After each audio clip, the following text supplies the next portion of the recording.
at the Wave Muscat in Oman with Dee Caffari, who's just finished the Sail Arabia the Tour, which is quite hard to say, isn't it? It is a long Sat's a lot easier to say.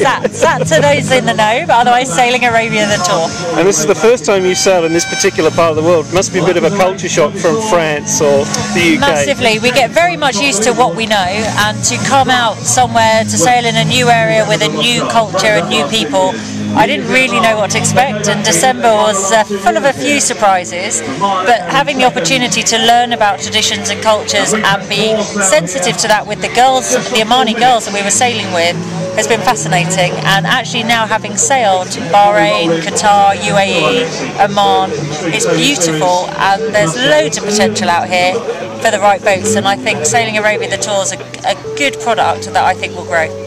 There's some fairly interesting venues you went to as well. I guess the Seven Senses stood out, did it? Or? Oh, that was incredible. I mean, that was our first reintroduction back into Omani waters, back into Oman, and Ziggy Bay was just that little corner of luxury that's almost a secret in Oman, and we had the luxury of staying there as the girls team.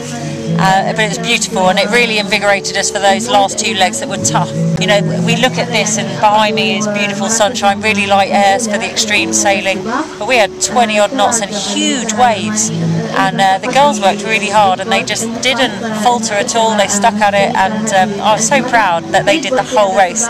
Just before we left, a lot of people, government, ministers, even people behind the scenes of the tour and the company, didn't really think these Omani girls were going to see it through to the end, and so I was really chuffed they did. It must have been your influence. Well, I'd like to think I had a little bit of input, but as a team we gelled really well together. There were lots of really good role models within the professional crew, and I didn't ever doubt the girls were going to do it. In December I was a bit like, oh my god, we've got quite a lot on. By the time we started that event, I was confident that if they enjoyed it, they'd see it through, and not only did they enjoy it, but they grew in confidence, so they did more on the boat, therefore they enjoyed it more, and they're naturally competitive. They were determined to beat those boys, and I'm glad they did.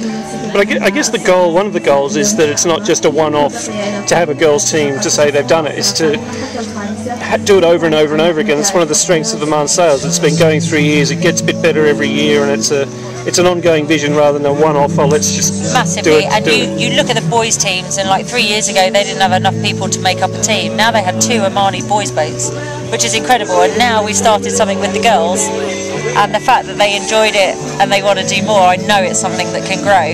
And how exciting is that? The first Arab women to sail, and these girls are role models and inspirations to the other women now. And we've already heard, as a result of the SAT, that there's other countries in the GCC that we visited and that were involved in the tour that want the same kind of programme to happen to the women there. And that is incredible. Oman has started something massive, and I feel really proud to be part of that.